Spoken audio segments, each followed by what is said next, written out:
দাবি নেওয়া না হলে নির্বাচনের আগে আন্দোলনে নামবে এমন একটা ঘোষণা দিয়েছিলেন জনাব তাহের। তার প্রাথমিক প্রতিক্রিয়া যখন জানান, ফেব্রুয়ারিতে নির্বাচন নিয়ে প্রধান উপদেষ্টা যখন ঘোষণা দেন তখন। এখন আরেকটা, ইনফ্যাক্ট সেদিন তারা বলেছিলেন বিচার সংস্কার এগুলোর কথা, এখন আরও স্পষ্টভাবে জানালেন যে সংসদ নির্বাচন যদি সংখ্যানুপাতিক নির্বাচন বা প্রপোর্শনাল রিপ্রেজেন্টেশন না হয় লোয়ার হাউসেই, তাহলে তারা আন্দোলনে নামবেন সেটাকে নিশ্চিত করার জন্য। আমি প্রায় একটা কথা বলি, এটা যদি এক ধরনের রাজনৈতিক রেটরিক এবং চাপ হয়, দ্যাটস ফাইন। যদি তারা সত্যি সত্যি এটা মিন করে থাকেন এবং এটার মাধ্যমে নির্বাচন প্রক্রিয়াকে পিছিয়ে দেয়া বা বাধাগ্রস্ত করার চেষ্টা করেন, তাহলে এটা বলতেই হবে জামায়াত আবারও একটা ঐতিহাসিক ভুল করতে যাচ্ছে। মানে ওনাদের তো ঐতিহাসিক ভুলের কোনো সীমা নাই। 47-এ এই জনপদের মানুষের ইচ্ছার বিরুদ্ধে গিয়ে তারা ভারতপন্থী হয়েছিলেন।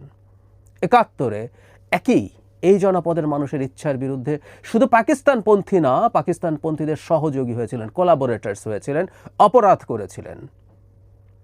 পরবর্তীতে 86 সালের নির্বাচনে শেখ হাসিনা যখন বেঈমান হয়েছিলেন, আমরা শেখ হাসিনার বেঈমানির কথা বলি, সেই বেঈমানির সঙ্গী জামায়াতে ইসলামীও ছিল, সেই বেঈমানির সঙ্গী তারাও ছিলেন। ইয়াস, এরকম ঘটনা ঘটে। 8 সালের নির্বাচনে বিএনপিকে ধরে নিয়ে যাওয়ার জন্য চাপ প্রয়োগ আলোচনায় আছে।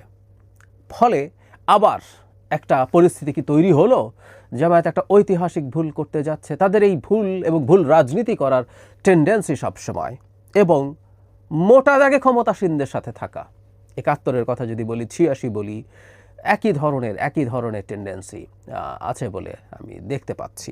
যাই হোক, যে কথাটা বলতে চাই এখন, প্রপোর্শনাল রিপ্রেজেন্টেশন লোয়ার হাউস নিয়ে কয়েকটা কথা। যেমন টু সাম এক্সটেন্ট এটা এখন পর্যন্ত একটা সেটেলড ইস্যু। হ্যাঁ, আমি এটা মানতে প্রস্তুত আছি, কোনো রাজনৈতিক ইস্যু আসলে সেটেলড না। এটা এখন সেটেলড হলেও পরে যেটা সেটেলড থাকবে বা পরে কোনো দিন আবার এটার প্রয়োজনীয়তা ফেল্ট হবে না, সেটা বলা যায় না, হতে পারে।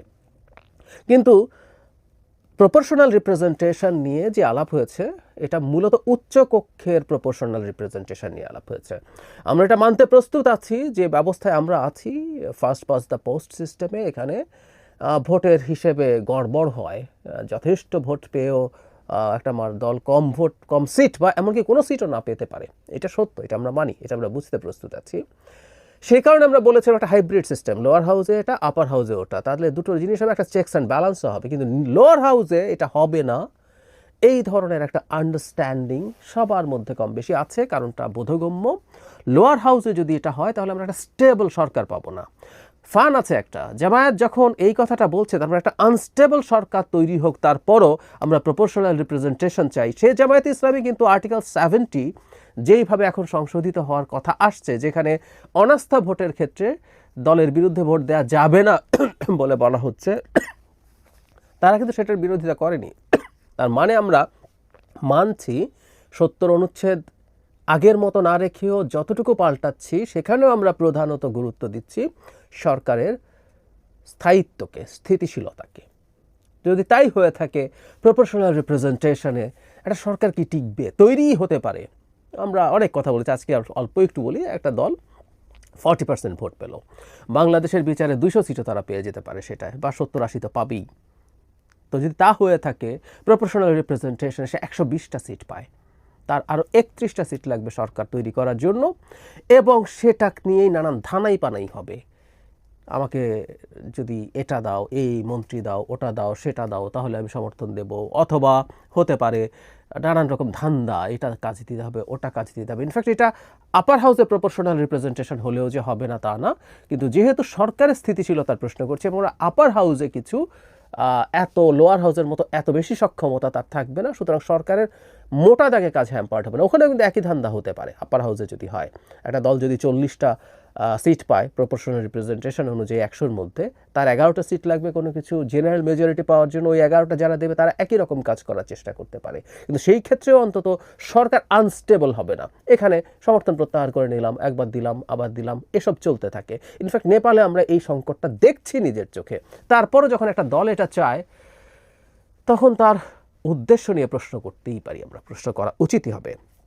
যদিও আমি এটা মানতে প্রস্তুত আছি, প্রপোর্শনাল রিপ্রেজেন্টেশন হলে জামায়াতের সিটের সংখ্যা বাড়বে, এটা ভুল না। এতে জামাত তার নিজস্ব গোষ্ঠী স্বার্থ দেখছে রাষ্ট্রীয় স্বার্থ দেখার চাইতে, এটা হতে পারে। জামাতে যদি তর্কের খাতিরে, জামায়াত অবশ্য অনেক বেশি ভোট পাবে বলে মনে করেন, যে আমরা তর্কের খাতিরে ধরে নেই 10%ও তাদের ভোট হয়, তারা 30টা সিট পেয়ে যাবে প্রপোর্শনাল রিপ্রেজেন্টেশন হলে, কিন্তু এমনি তাদের সিট 15টা আশপাশে থাকবে বলে আমার ধারণা। আমি ভুল হতে পারি, কিন্তু আমার ধারণা। বা জামায়াত সম্ভবত তারা বোঝে বলেই তারা আসলে প্রপোর্শনাল রিপ্রেজেন্টেশন চায়, কারণ তারা মনে করতে বা নিশ্চিতভাবে বুঝতে পারছে, তাদের নিশ্চয়ই কোনো সার্ভে আছে যে প্রপোর্শনাল রিপ্রেজেন্টেশন যদি না হয় তাহলে তাদের সিট আসলে ভালো হবে না, প্রপোর্শনাল রিপ্রেজেন্টেশনেই বেশি হবে। কিন্তু জামায়াত এই কাজটা করছে। এখন এই শুরুতে যে কথাটা বলছিলাম, যে এটা এক ধরনের পলিটিক্যাল চাপ যদি হয়ে থাকে, দ্যাটস ফাইন, যে ঠিক আছে আমি বিএনপির কাছ থেকে কিছু সুবিধা চাই। কী সুবিধা চাই আমি আগে একটা ভিডিওতে বলেছি 2 দিন আগেই, অথবা আমি দুটোতেই চাপ দিলাম বিএনপি যাতে অন্তত আপার হাউসটা মেনে নেয়। এই ধরনের কোনো কৌশলের অংশ হলে ইজ নট ব্যাড, চলতে পারে। রাজনৈতিক কৌশল এগুলোকে আমি খুব খারাপ চোখে দেখি না, এই রেটরিকগুলো বা একটু মাঝে মাঝে 2-1টা সমাবেশ করা, মিছিল করা। কিন্তু যদি উদ্দেশ্য এটা হয়ে থাকে, এই উদ্দেশ্য যে আমাদের আছে এটা বোধ করার কারণ আছে, কারণ জামায়াত এখন খুবই পাওয়ারফুল এই সরকারের মধ্যে আছে, খুবই পাওয়ারফুল। সরকারের বিভিন্ন পদে তাদের পদায়ন করা, বিভিন্ন রকম প্রমোশন নিয়ন্ত্রণ করা, বিভিন্ন সেক্টরে তাদের লোক বসানো, অনেক রকম ক্ষমতা জামাত এখন এনজয় করছে। এখন সমস্যা হচ্ছে যদি একটা নির্বাচন হয়, সেই নির্বাচন হওয়ার সাথে সাথে পপুলার যে পারসেপশন বিএনপি সেই সরকার গঠন করবে, এবং গঠন করার সাথে সাথে একচ্ছত্র বিএনপির প্রভাব তৈরি হবে। প্রভাবকে আমি খারাপ অর্থে বলছি না, একটা তার মতো করে প্রশাসন বা সব জায়গা সাজাবে, এমনকি সে ভালো কাজ করতে চাইলেও। শুধু যে খারাপ কাজ করার জন্য দলীয়করণ করা হয়, নট নেসেসারিলি, ভালো কাজ করার ইচ্ছে থাকলেও করতে হবে। ফলে জামাতের যে মারাত্মক প্রভাব এখন সরকারে আছে, ইতিহাসে জামাত বাংলাদেশে কোনোদিন এই পরিমাণ প্রভাব পায় নাই, তো সেটা তো নষ্ট হয়ে যাবে। 2001-06 সরকারে তারা 2টো মন্ত্রণালয়ের দায়িত্ব ছিল, সেখানে কিছু তাদের ক্ষমতা ছিল, ঠিক আছে, কিন্তু অ্যাজ এ হোল সরকারের ওপরে, দেশের ওপরে এই পরিমাণ প্রভাব জামাতের ইতিহাসে কখনো ছিল না। সুতরাং জামাত এই ইলুশনে ভুগতে পারে, নির্বাচনকে যদি পেছানো বা ভণ্ডুল করে দেওয়া যায় লম্বা সময়ের জন্য, এই ধরনের ঘোলা পানিতেই জামায়াত নিজে টিকে থাকার এক ধরনের চর্চা, নিজে এক ধরনের দক্ষতাও তার আছে, সে টিকে থাকতে পারবে এবং সে তার ক্ষমতাকে অনেক বেশি সুসংহত করতে পারবে। এই ধরনের একটা পারসেপশনের বশেও জামাত এটা করে থাকতে বলে আমি সিরিয়াসলি সন্দেহ করি। সেটা যদি হয়ে থাকে, আবারও জামাত একটা ঐতিহাসিক ভুল করতে যাচ্ছে। এটা এই জাতির ক্ষতি তো করবেই, সবচেয়ে বেশি ক্ষতি করবে জামায়াতে ইসলামীকে।